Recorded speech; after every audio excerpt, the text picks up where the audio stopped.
Bonsoir mon cher Bernard. Et après avoir vu l'utilité de quelques contrôles ou quelques objets, nous allons commencer à apprendre quelque chose consistante petit à petit jusqu'à ce que vous allez atteindre un niveau quelconque. Et aujourd'hui, nous allons apprendre comment connecter un langage de programmation à une base de données. Et je voulais d'abord vous expliquer pourquoi connecter un langage de programmation à une base de données. C'est puisque quand vous travaillez avec le langage C, toutes les données chargées restent dans la mémoire vive. Et quand vous quittez l'exécution, automatiquement, toutes les données chargées se perdent. Alors, qu'est-ce qu'il faut faire pour ne pas perdre les données? Il faut connecter une base de données à un langage, de sorte que toutes les données chargées soient stockées dans la base. Comme la base est sur la mémoire de masse ou la mémoire non volatile, vous avez la possibilité de retrouver vos données au moment ultérieur. Et c'est ce que nous allons faire. Je tiens quand même à te remercier pour les gestes que tu as fait. J'ai retiré l'argent, j'étais content. Alors, sans toutefois tarder, nous commençons notre formation. Mais pour ça, on se place sur le bureau, on crée un petit dossier, s'appelle Bernard, rapidement là. Nous avons créé le dossier et nous pouvons lancer le VBNet. Il se charge. Après le chargement, nous pouvons créer un nouveau projet. Alors ce projet va porter le nom de Bernard. Non, connexion, puisqu'il s'agit de la connexion. Nous disons OK. Il est en train de se charger. Voilà, nous avons les formulaires. Bien. Alors, nous allons mettre un petit label. Une zone de texte. Un deuxième label. Et une zone de texte aussi. Bien, ici nous allons dire non. Deuxièmement, nous allons dire prénom. Et enfin, nous allons mettre un petit bouton en dessous. Voilà, nous avons mis un bouton. Je peux redimensionner. Alors, le bouton, c'est enregistrer.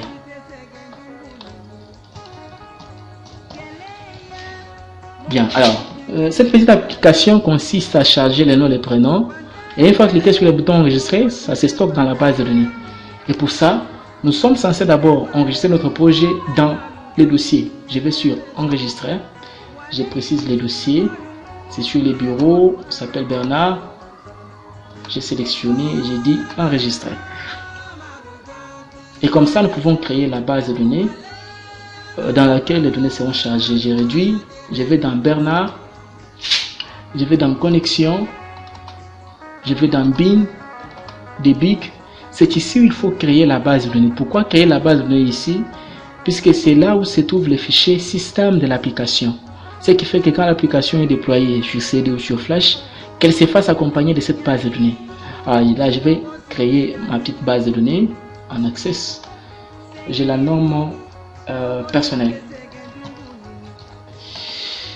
Je vais l'ouvrir. Et là, je vais créer une table avec comme champ matricule.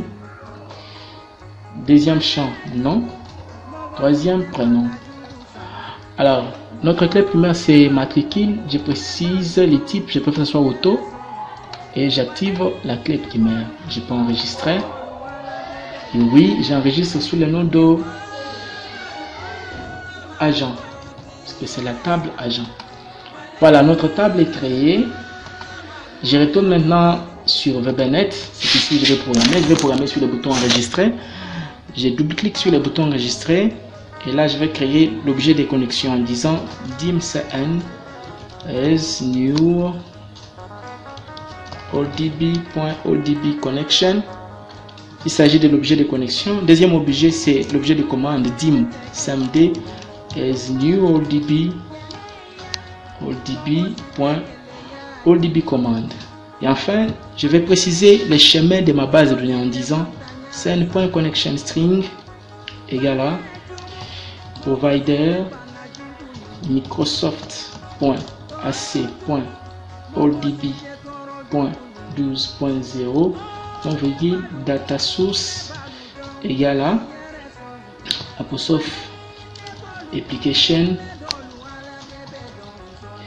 startup path et commercial guillemets anti-slash, le nom de ma base de données personnelle, point, l'extension, puisqu'il s'agit d'Access 2007 à CCDB. Ferme les guillemets. Alors je vais expliquer cette ligne, c'est-à-dire là, comme nous voulons connecter les langages à la base, nous sommes en train d'utiliser la base de données Access. C'est ainsi que j'ai utilisé AC, qui signifie Access 2007, 2010, 2012, les versions récentes d'Access. Et quand il s'agit de 2003, il faut mettre, là où j'ai mis AC, il faut mettre JET, J-E-T. Et là où j'ai mis 12.0, il faut mettre 4.0. Là, c'est quand il s'agit de 2003. Mais quand il s'agit des versions récentes comme en 2007, 2010, 2012, là, il faut utiliser cette syntaxe. Voilà. Et nous descendons ici, je vais ouvrir la connexion en disant cn.open. Je vais connecter la commande, l'objet commande à l'objet connexion en disant samd.connection égale à cn.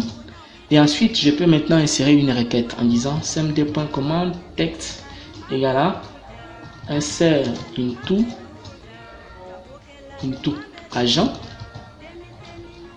nom, prénom, valise, textbox 1, textbox 2, je ferme les guillemets, enter. J'explique cette ligne. Cette requête veut dire insérer dans la table agent, dont les champs nom, prénom, les valeurs qui se trouvent dans textbox 1 et textbox 2. Ensuite, je vais maintenant paramétrer en disant samd.parametres.add ou value, j'ouvre la parenthèse, maintenant ferme textbox 1.text, qui veut dire prenez la valeur qui est dans le textbox 1.text, mettez dans les champs nom. Alors, je fais la même chose pour le deuxième champ en disant samd.parametres.add value, prénom, textbox 2.text. Je ferme. J'ai déjà expliqué ce que ça veut dire. Et ensuite, pour que cette requête soit exécutée, je suis obligé de mettre la ligne samd.execute non query. Alors, jusqu'à ce niveau, nous pouvons essayer pour voir si réellement il va enregistrer le nom dans la base. J'exécute. Je mets par exemple Mbombo Jacob. J'ai dit enregistrer. Apparemment, rien ne s'est produit, mais version dans la base de données, je peux actualiser. Ouvre ma base, j'actualise. Vous voyez que les données sont entrées. Je peux retourner encore là. J'efface Mbombo. Je mets par exemple Bernard. Et ici, je mets Kwaku. Je ne sais pas si j'ai massacré votre nom, mais c'est juste un exemple. Enregistrer. Je vais là-bas, j'actualise.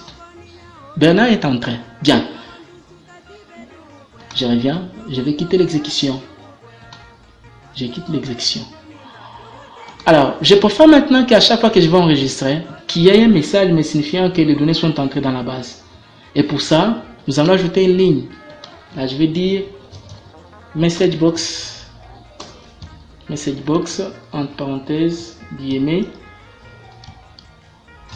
données enregistrées avec succès. VB information égale enregistrement. Voilà, cette ligne me permet d'afficher une boîte de dialogue m'indiquant que les données chargées sont enregistrées, et ce que nous allons observer maintenant, je dis je vais chercher un nom, je dis par exemple Michel, je vais dire Patou, Michel, enregistré. Cette fois-ci, il y a un message nous indiquant que les données sont entrées. Alors on dit OK, je peux vérifier dans la base, actualiser, Michel est entré. Bien. Alors, si je veux ajouter un autre agent, je suis obligé d'effacer ce qui n'est pas bon, et pour ça, nous devons aussi programmer de sorte que à chaque fois nous allons cliquer sur enregistrer OK, que les champs ici, les deux champs restent vides pour nous permettre d'enregistrer notre candidat. Et pour ça, on va programmer, c'est-à-dire je vais ajouter une autre ligne, je vais dire textbox 1. Qu'est-ce que j'écris?